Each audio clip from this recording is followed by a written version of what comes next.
మా పాస్టర్ గారు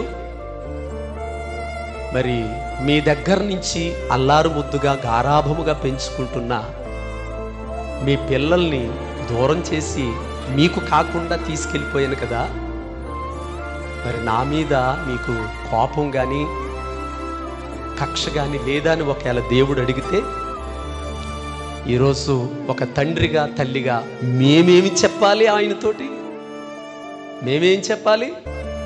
తండ్రి, ఏదో నా కొడుకుని డాక్టర్ని చేయాలనో, నా కొడుకుని ఐఏఎస్ ఆఫీసర్ని చేయాలనో, ఒకడిని సేవకుని చేయాలనో, ఒకడిని ఉద్యోగస్తుని చేయాలను ఇన్ని కోరికలు పెట్టుకున్న నా ఆశలన్నీ అడియాస్ చేసావు కదా అని ఒకవేళ నేనేమైనా ఆయన్ని పన్నెత్తి మాటని ఒకవేళ దూషిస్తానేమో అని ఒకవేళ ప్రశ్నించి ఆయన నన్ను నా భార్యను అడిగితే మేమేం చెప్తామో తెలుసా?